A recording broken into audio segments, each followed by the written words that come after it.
Kumusta mga kaboxing? This is Boy Kalawang TV.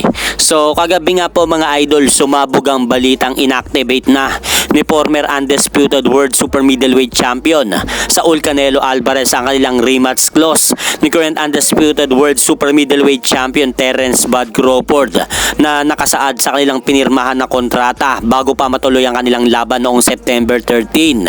Dahil ayon nga po dito mga idol sa report na inilabas kagabi ng World Boxing News, tuluyan na pong inactivate ni Canelo Alvarez ang kanilang sinumpaan na kontrata ni Terence Crawford.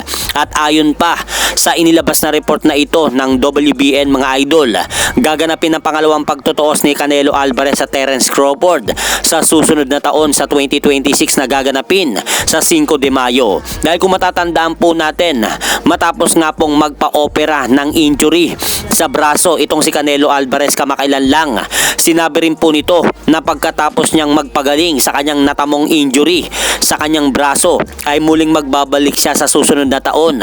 At baka ito na po yung tinutukoy ni Canelo Alvarez mga idol sa kanyang muling pagbabalik sa sport ng boxing. Kaya hintay na lang po natin ang susunod na ilalabas na balita tungkol sa rematch ng dalawa.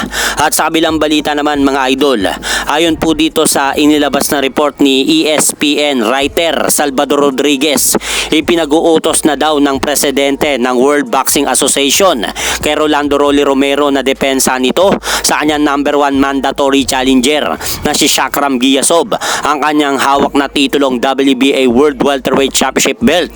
At ayon pa mga idol sa presidente ng WBA, binibigyan lang po ng 30 days ang magkabilang kampo nila Romero at Giyasov para pag-usapan at magkasundo para sa kanilang darating na laban. At kung hindi daw magkasundo ang dalawang magkabilang kampo, mauuwi daw ang kanilang laban sa isang first bidding. So bad news nga po ito mga idol para sa kampo ni pambansang kamao Manny Pacquiao.